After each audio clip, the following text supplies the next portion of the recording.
Welcome to the 8th lecture of the course on sociological perspectives on modernity. In the last lecture, in the 7th lecture, we have started with Marx and his theoretical and methodological positions to reflect on modernity and its constituents. Okay. We have discussed the way Weber contributed heavily to the development of substantive sociological theory and to the debate on methodology. We have also discussed how Weber's methodological writings, Weber's theoretical positions are usually characterized as effecting a reconciliation between positivism and neo-Kantianism. At times Weber rejects the view attributable to some neo-Kantians that the cultural sciences are exclusively concerned with the uniqueness of their objects of study and the category of causality is inapplicable in them. And at times, nonetheless, Weber was committed to neo-Kantian insistence on the methodological peculiarities of the cultural sciences. For Weber, these methodological peculiarities are centered around two related concepts, namely value relevance and interpretative understanding. For Weber, we have also discussed, for Weber, the cultural sciences differ from natural sciences in the distinctive role of valuations, value relevance in the formation of concepts and in the distinctive type of knowledge involved in them. And a third area of methodological differences was thought by Weber to be the use of idealizations in the cultural sciences. There must be a distinction between cultural sciences and natural sciences in terms of value relevance as well as interpretative understanding of social action. For Weber, sociology, in the sense in which this highly ambiguous word is used here, is a science which attempts the interpretive understanding of social action in order thereby to arrive at a causal explanation of its course and effects. We have discussed, how there are, how three things are extremely important in this case. Sociology is a science, one. Sociology is a science that attempts the interpretative understanding of social action, two. And any kind of interpretation must involve explanation. When I say explanation, causal relationship, cause and effect relationship. Okay.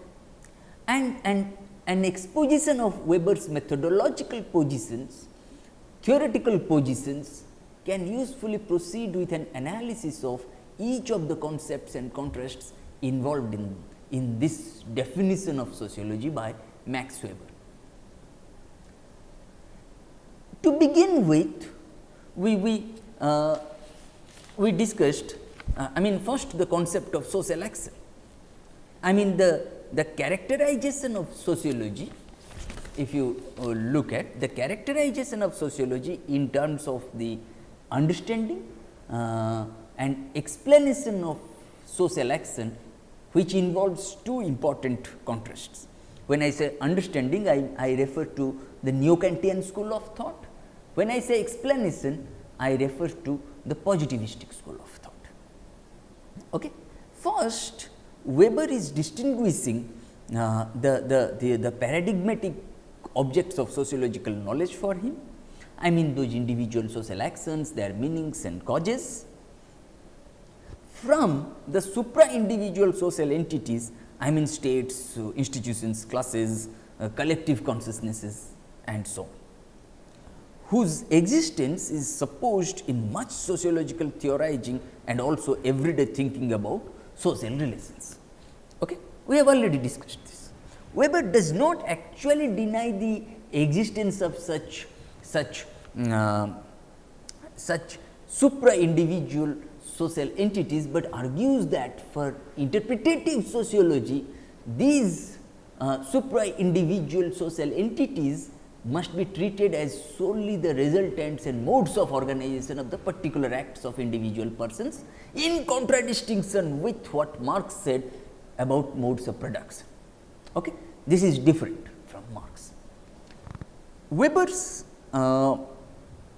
position would here would now be regarded as methodological individualist, involving the claim that in so far as collectivities may be said to have characteristics independent of the individuals which make them up, those characteristics are to be explained in terms of individual actors and their actions. Okay? Then in the last lecture we also discussed methodological individualism, which refers to theoretical positions, I mean which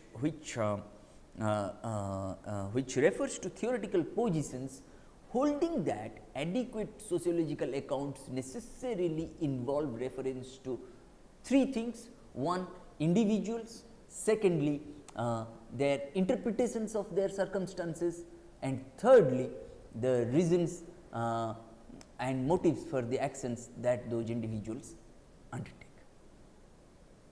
And Weber says that such action, okay, by no means necessarily follows from the sharing of a common class situation, in contradistinction with Marx.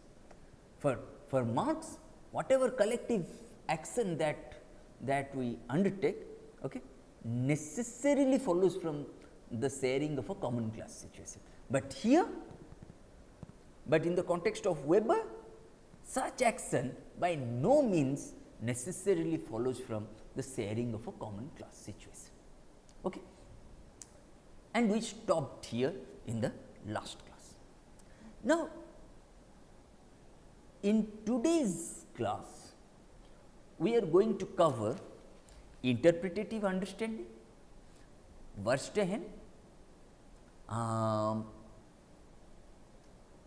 and when I say interpretative understanding, I mean direct understanding and indirect understanding, alternatively known as observational understanding and explanatory understanding respectively. Okay? And what is culture for Weber, and then we will discuss economic phenomena and the relationship between economy and religion.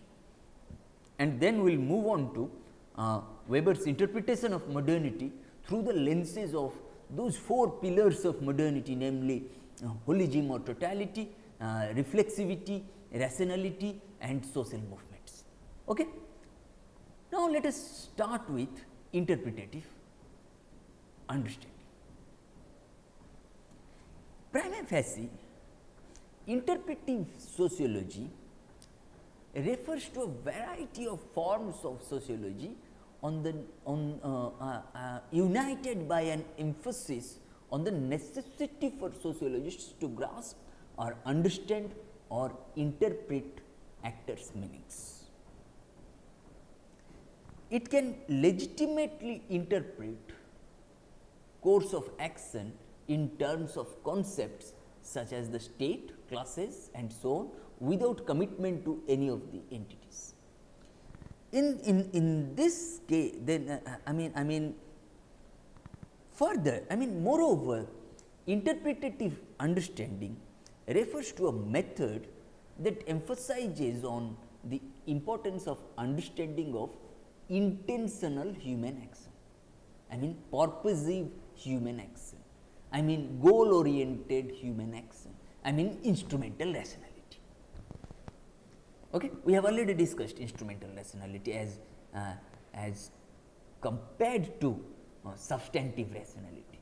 Substantive rationality aims at the means, the methods, the modes Okay. Whereas instrumental rationality aims at goals, objectives, aims and so on. Okay. I mean,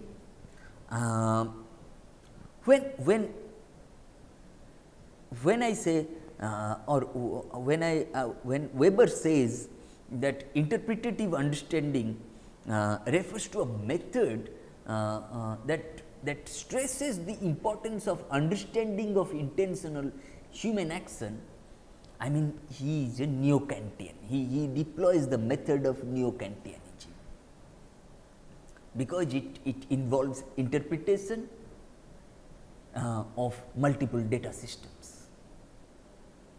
Okay? He is no longer a positivist here. Okay? I mean this school of thought, okay, that also you will also you can also find the traces of these there, or you can find the roots of this kind of thinking in the Verstehen school of thought in Austria. Okay? That no, there cannot be any dichotomy between science and non-science. Okay? These dichotomies are artificially created. Okay? We must I mean Verstehen school of thought, they were more guided by neo-Kantian school of thought. Okay? That we must look at we must challenge, we must interrogate the demarcation between science and non-science. We must interrogate the autonomy of science, absolute autonomy of science. We must also interrogate the cognitive authority of science.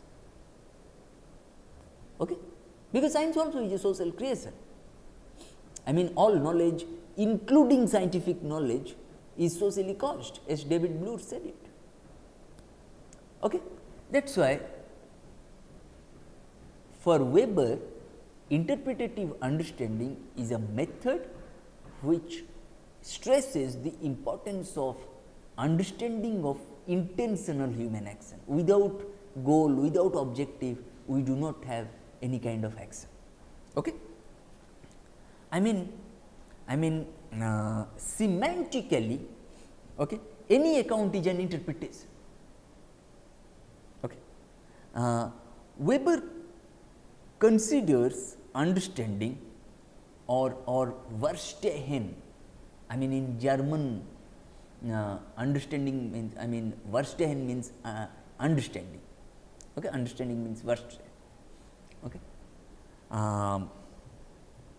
Weber considers understanding or Verstehen to be a method of elucidating the motivations for action, which did not prelude the sociologist making generalizations from the data. Okay? In sum, whilst there is a general commitment to empathy, okay, and understanding from the actor's point of view, the research that flows from interpretation is so varied as to be difficult to categorize as a school, possibly because the meaning of interpretation is itself subject to interpretation. I mean interpretation of interpretations. Okay? Let us go one by one. Okay? When Weber says that whilst there is a general commitment to empathy, what is empathy? Weber used the term cognitive empathy. I mean understanding the need of the other, understanding the role of the other. In the pre-modern phenomena, in the pre-modern stage, in the pre-modern era, okay, perhaps this aspect of empathy was not theorized upon, was not reflected upon. But but in with the wake of in the wake of the Enlightenment, emergence of science as a social institution, modernity, rise in our intellectual and political consciousness, we tried to replace sympathy with empathy. Okay? We need not be sympathetic, but we must be empathetic. I must try to understand the need of the other, the role of the other. I must be able to put my feet in others' shoes to understand their problems. Okay? That is the job of a researcher. Okay? Then when there is a general commitment to such empathy from the actor's point of view, the research that flows from interpretation again becomes different, as to be difficult to categorize as a school of thought. Maybe because the meaning of interpretation is itself subject to interpretation, thereby we tend to arrive at multiple interpretations, interpretation of interpretations. Okay? Okay. Then when I say understanding or Verstehen, for Weber, Verstehen is not a method at all, okay, but an objective, an achievement, a goal. It is a distinctive type of knowledge which may be achieved by a variety of methods or no method at all. For Weber, the concept of Verstehen refers primarily to the spontaneous and immediate recognition of acts and their meanings in everyday life. Okay? It is very important. When I say, when Weber says Verstehen, understanding the need of the other, understanding the role of the other, is primarily spontaneous and immediate recognition of acts and their meanings which they attach to, they generate, okay, in their everyday life. Okay. Then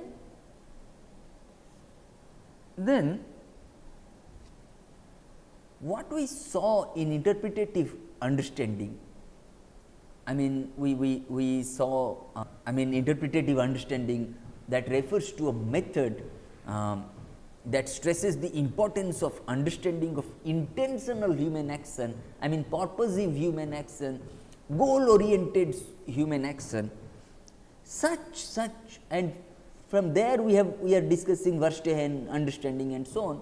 Such interpretative understanding has two parts. Okay? One, what are those two parts? One, interpretation of the textual or linguistic meaning of a cultural product, and secondly, value interpretation does not involve evaluation of action or product, but involves selective conceptualization of the subject in relation to some value. Okay?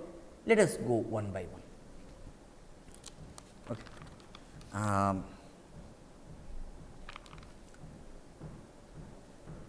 What does it imply? When I say interpretation, first one, interpretation of the textual and linguistic meaning of a cultural product. If I say, you see, I teach at IIT Guwahati, which is located in the northeastern part of India. In Assam particularly, we use handloom woven textile products, okay, silk products also. There is a famous place in Assam, in Guwahati itself, near Sualkusi, it is named Sualkusi. There people use mekla. Mekla, it can be basically it is a sari which women wear. Okay. It is a cultural product. In Assam, we celebrate Bihu. It is a cultural product. It is not a religious product, religious issue, but it is a cultural product. Okay. Many festivals in India, you will find they may appear to us as religious, but they are essentially cultural. Okay. And different textual and linguistic meanings are attached to it, attached to those cultural products. Okay. And secondly, when I say value interpretation, okay, because it emanates from that value relevance, okay, value interpretation does not involve whether I am going to evaluate or examine a particular cultural product or not. I am not going to do that. Rather, value interpretation involves selective conceptualization of the object in relation to some value. What kind of value? Be it social value, be it aesthetic value, be it cognitive value. Okay? Then somebody may say, what do you mean by those values? Social values, aesthetic values, cognitive values, because in economics, value means people know only value in use, value in exchange, in economic terms. But this is not a modern characteristic of value. This is a pre-modern element of value. Values in the modernist construction are a combination of two things. One,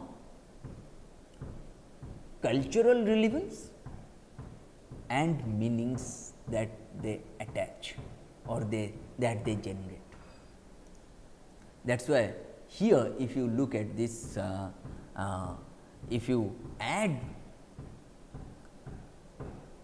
meanings to cultural relevance, okay, we tend to arrive at value interpretation or values, be it social value, aesthetic value or cognitive value.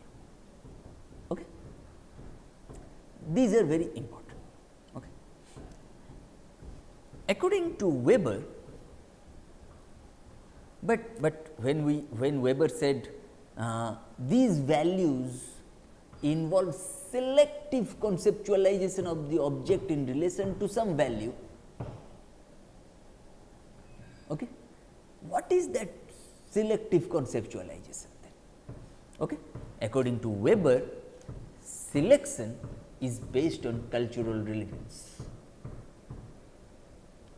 and value for a sociologist is always an object of study.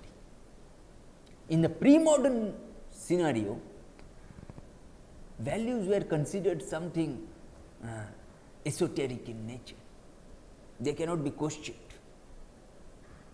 But for a sociologist, for a social scientist, for a researcher, okay, even values must be interrogated. Okay. Weber divides interpretative understanding in two parts. One is direct understanding and the other indirect understanding. Direct understanding of social action is alternatively known as observational understanding of social action, and indirect understanding is alternatively known as explanatory understanding of social action. Okay.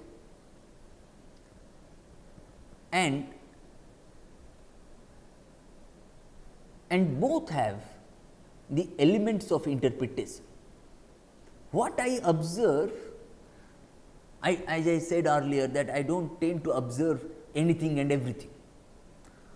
I tend to make observations on the basis of certain amount of selection. When I do that, when I tend to select from a wide range of phenomena, from a wide range of potentially observable aspects of nature, then what I do, I tend to put my perspective into that process of selection. Okay. When I do that, I tend to interpret the way I have put my perspectives.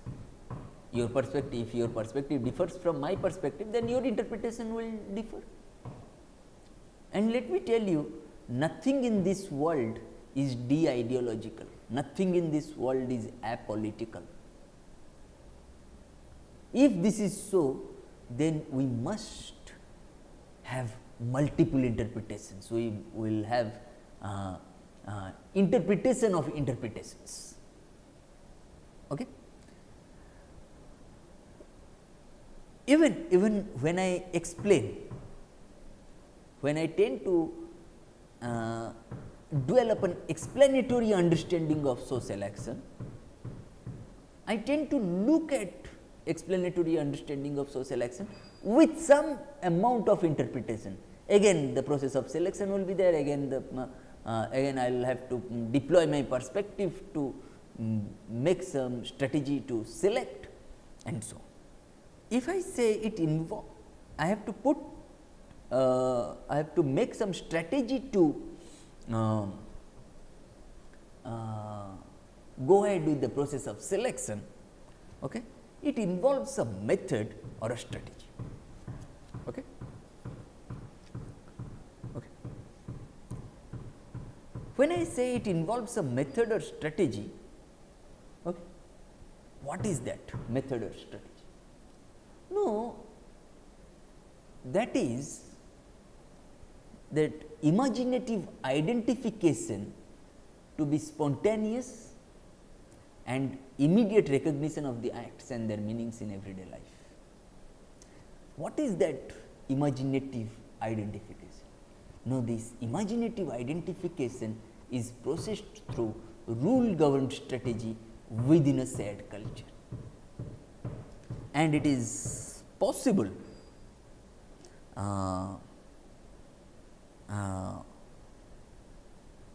only when both observer and observed share culture. Okay. I mean, it is possible, I mean this imaginative identification which is processed through rule governed shared strategy within a shared culture, it is possible only when the knower and the known, the observer and the observed, the researcher and the researched share culture. Okay? We will see if they do not share culture, what will happen.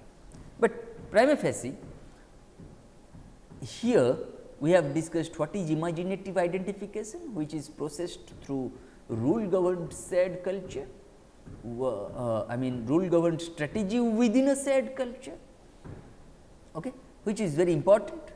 And from now onward, we will see first of all what is that rule governed strategy within a shared culture. I mean alternatively it is known as rule governed shared culture. Okay? What is that rule governed shared culture? Rule governed shared culture is based on at least three things. One is relevance, I mean importance, significance. Secondly, acceptability, and thirdly, elegance. Okay? When I say rule governed shared culture, norm bound shared culture, those norms, those rules, those strategies, those methods, okay, they must be relevant to my own culture. That must be relevant to your own culture. If they are not relevant to our respective cultures, then we will not have any norm bound or rule governed shared culture. Okay. They must have some amount of significance, importance, relevance to both cultures. If it is relevant, then there is a possibility that both cultures would accept it. Then the second one is acceptability. The third one, they must be elegant. I mean, they must be able to be dynamic. They cannot remain static. That is why I have been maintaining that whether you say economy, polity, culture, society, norms, values, shared culture, geography, rules, norms, value systems, they all are dynamic, they are not static in nature. They keep on changing because our real world phenomena keep on changing. If our real world phenomena undergo transformation, then all these rules, norms, theories, they will also undergo changes. Concepts, they all will undergo changes. Okay? And there we must be able to select properly. That is why I said earlier that selection is based on cultural relevance. Suppose I will give you, let me give you an example. Suppose somebody will say that what do you want to work on your PhD thesis or MA dissertation or MPhil dissertation. See, generally, in general, we do not say that I want to study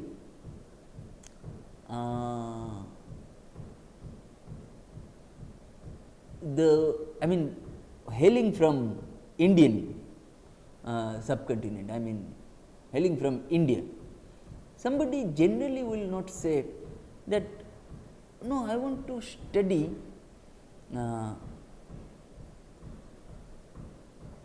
the consumption pattern of American middle class. That may be a beautiful study, beautiful topic, I do not know. But given the context, given the cultural relevance, generally we do not select these topics. We will say, no, we want to look at the consumption pattern of Indian middle class, or we will say Assamese middle class, Bengali middle class, Telugu middle class. We may say that. That is also, these are also controversial issues, but one may study that. Why not? But we do not look at other societies to study them. That is why for Weber, selection is based on cultural relevance. Okay? This is very important.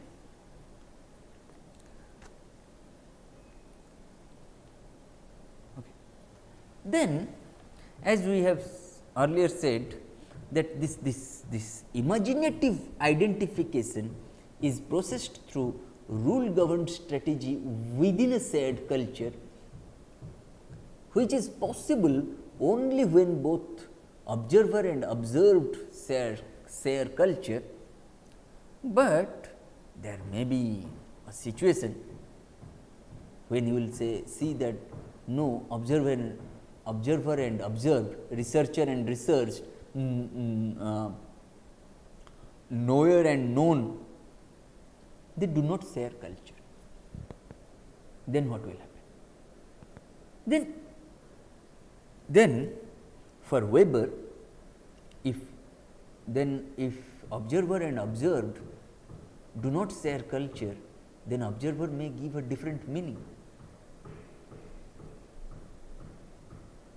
Suppose if I go to Australia, I want to study their culture, their food habits, their the way they wear dresses, clothes, the way they celebrate their festivals, if I do not have, if I do not attempt to make any kind of understanding about that system, then I may give a different meaning to those items, those products, those habits, those festivals. That is why if observer and observed do not share culture, then observer may give a different meaning, or observed should get socialized into the culture that the observer wants to study. Then both these things are problematic. They may pose serious threats to quality research, reliable research, okay, valid research. That is why observed or observed in fact should give that account which is reliable, which is valid, and observer, and both observer and observed must make an attempt to share culture to an extent, so that that would enable them to make the production of knowledge more valid, more reliable, and authentic. Okay? Then we are talking about observer, observed, shared culture, but actually what is culture then for Weber? Weber defines culture as the totality of real objects to which we attach generally acknowledged values or complexes of meaning constituted by values. Then what were real objects for Marx? The rational is the real, right? For Weber, what is real? The real objects represent our culture. Culture is the totality of real objects, objects which are found in the real in the world of reality, to which we attach generally acknowledged values or complexes of meaning constituted by values. For Weber, culture consists of all those items produced by human beings for the sake of value ends. For if this is so,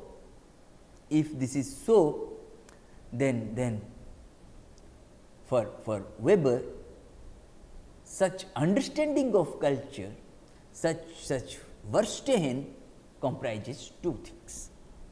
One, imaginative identification is useful.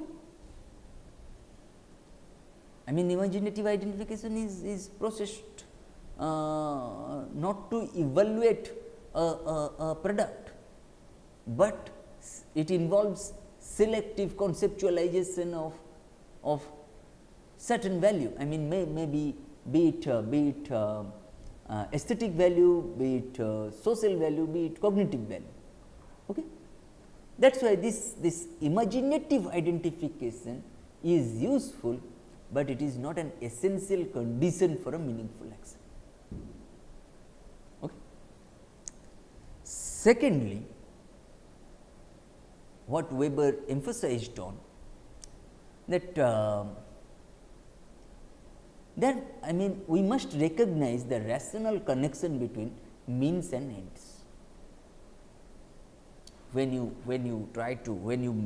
attempt to make an understanding of the situation, circumstances, conditions in intentional human action, okay, we must try to make or we must try to recognize the rational connection between means and ends. That is why we must recognize the rational connection between substantive rationality as well as instrumental rationality.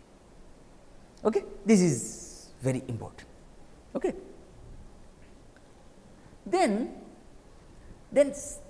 if when we come to indirect understanding, indirect or explanatory understanding, it involves two things.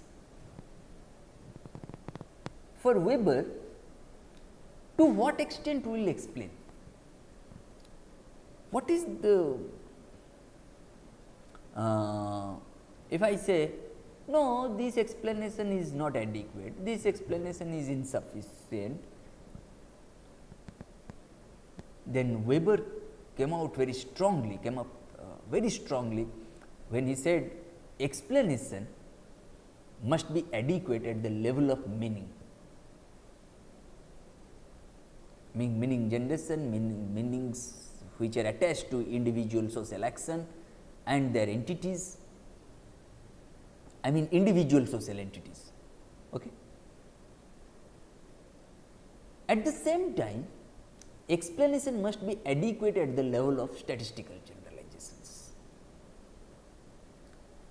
If when I say explanation must be adequate at the level of meaning, Weber was a neo-Kantian.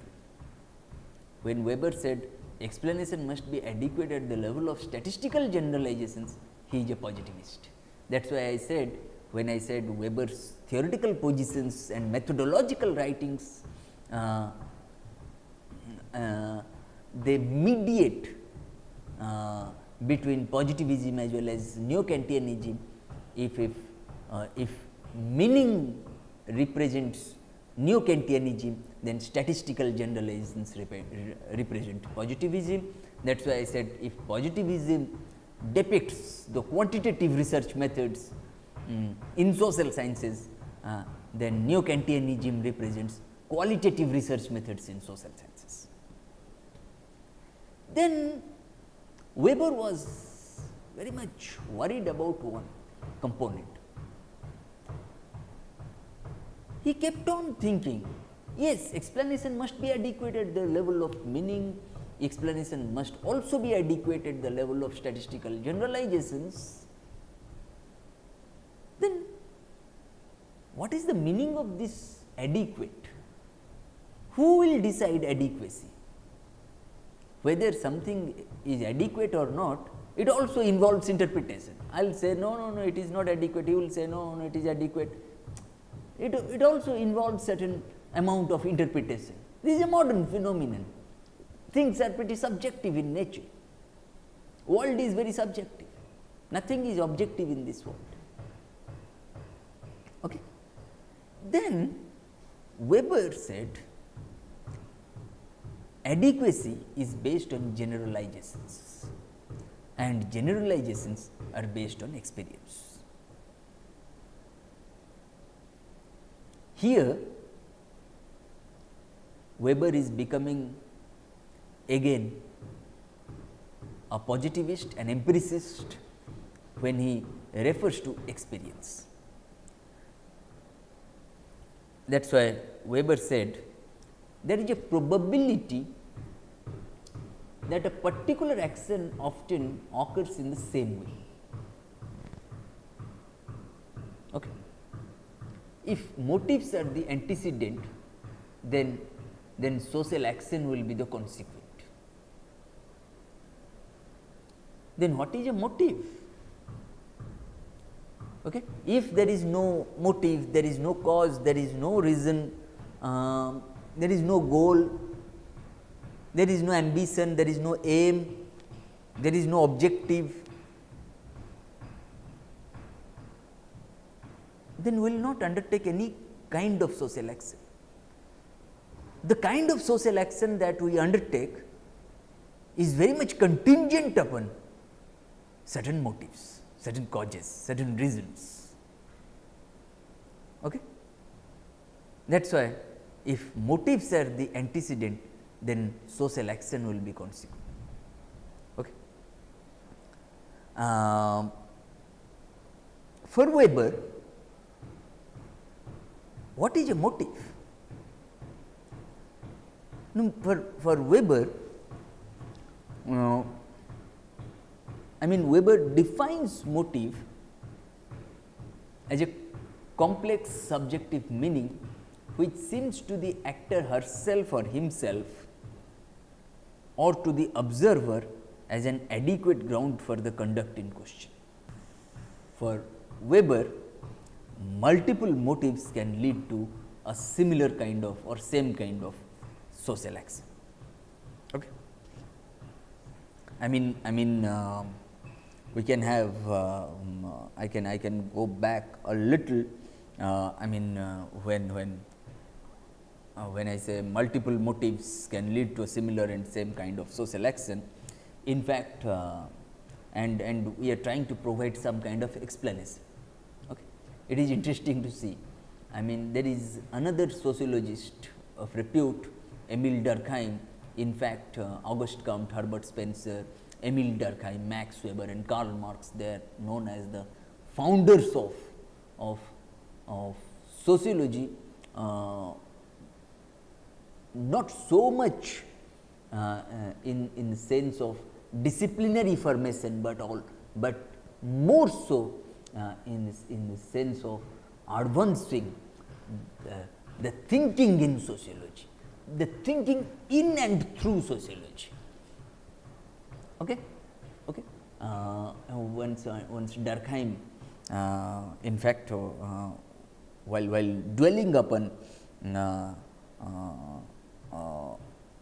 what may be the possible models of explanation, okay, Durkheim proposed monocausal model of explanation. Okay. There is single cause, single effect model. If I say my consumption depends on my income,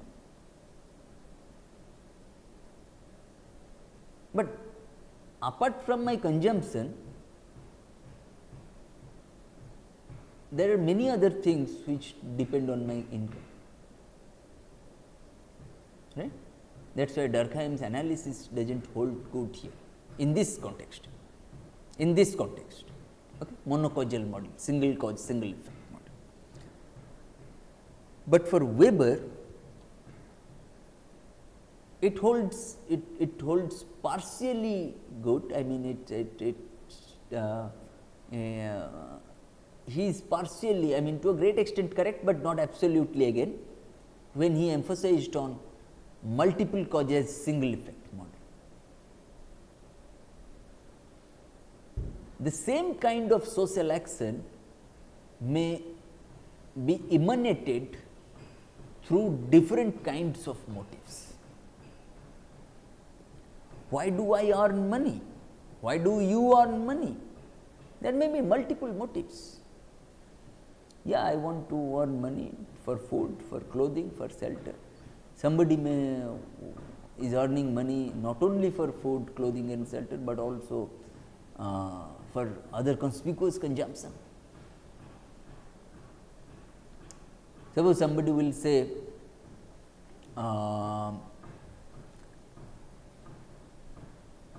population problem or overpopulation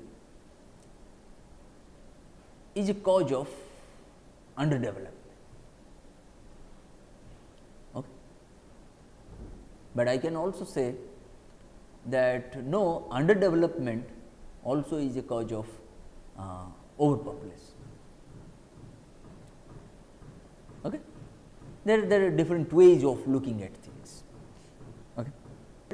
In today's world, what we are looking at, we often come across multiple causes, multiple effects model. Okay. The central dimensions of Weber's analysis are that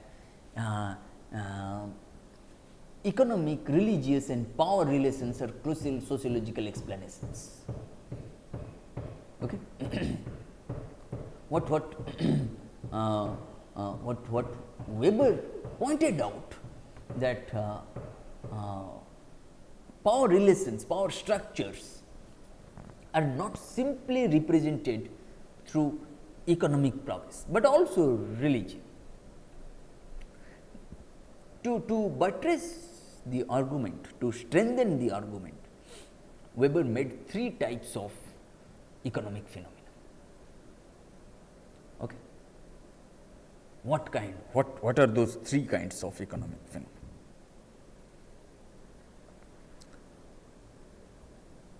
One, economic phenomena.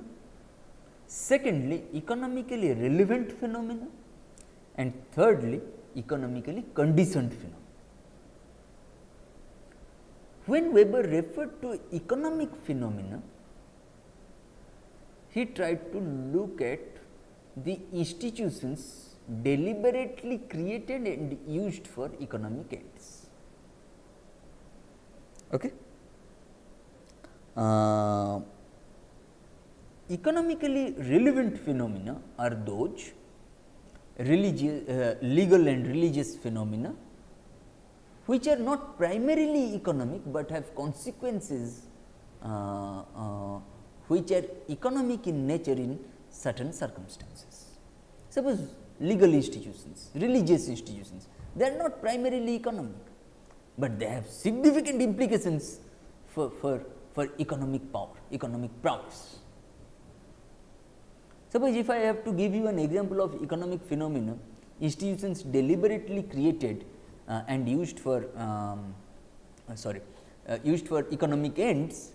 Suppose market is deliberately created and used for economic goals, economic objectives, economic ends.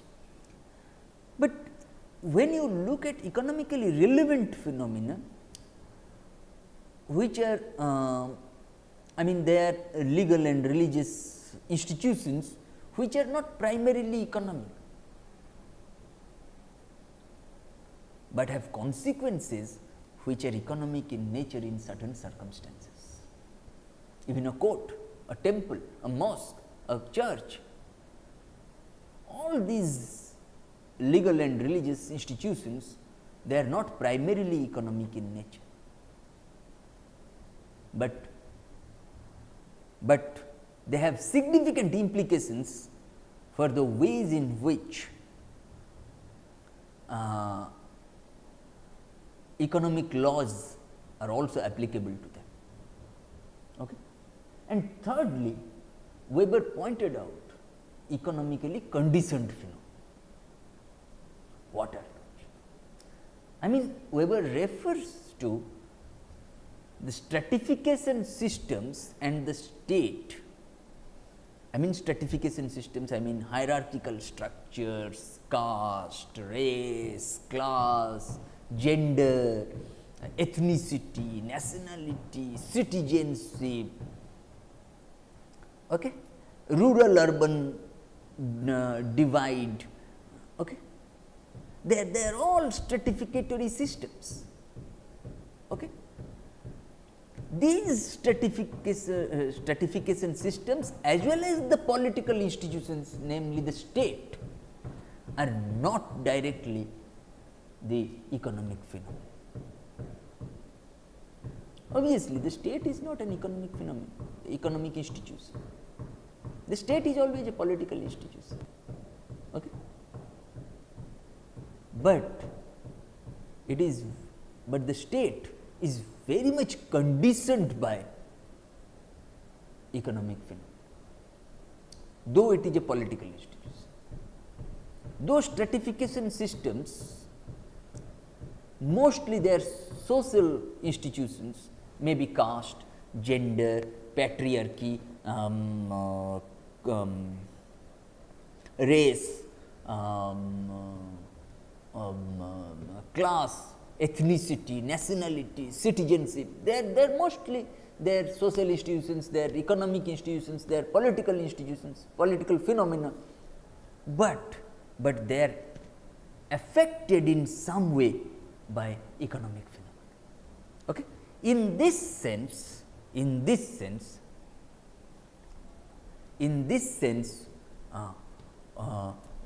Weber made three types of economic phenomena, namely economic phenomena, economically relevant phenomena, and economically conditioned phenomena. Okay? The way he made that, okay, it is also important to see how economy and religion cannot be separated in our day to day life for Weber, not for Marx, not for Marx, okay?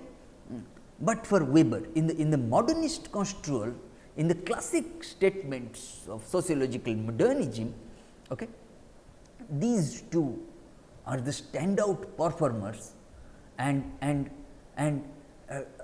you will see that why Weber stressed on the relationship between economy and religion can be understood through these three types of economic phenomena. Okay? Okay? Then what we have discussed today?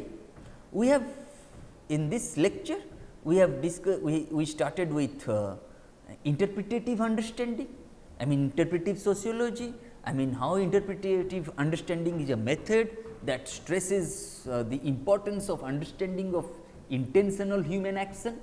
Okay? Then understanding or Verstehen. Okay? Then we have discussed how Verstehen is not a method at all, but an objective, an achievement or a goal. It is a distinctive type of knowledge which may be achieved by a variety of methods or no method at all. I mean the concept of Verstehen refers primarily to the spontaneous and immediate recognition of acts and their meanings in everyday life. And then we have discussed interpretative understanding has two parts, I mean interpretation of the textual and linguistic meaning of a cultural product, and then value interpretation does not involve evaluation of action or product, but involves selective conceptualization of the object in relation to some value, be it social value, be it aesthetic value, be it cognitive value. And values, I mean value interpretation is a byproduct of the combination of cultural relevance and meanings, and the way we select is based on cultural relevance. Value for a sociologist is always an object of study. Interpretative understanding may be of two types, direct or observational understanding, indirect and explanatory understanding.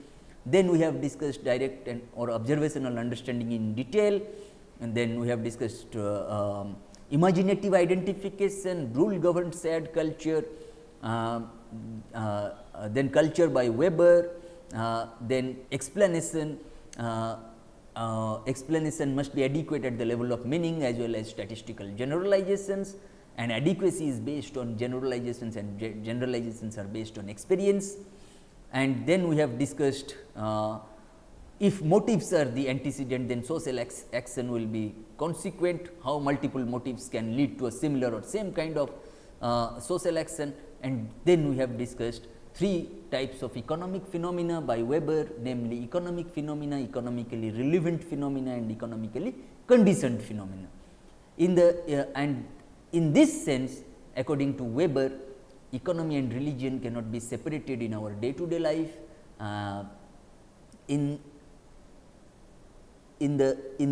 Against the backdrop of this, we are going to discuss in the next lecture Weber's interpretation of modernity through the lenses of holism or totality, reflexivity, rationality, and social movements. I mean those four central philosophical and political foundations of modernity. Thank you.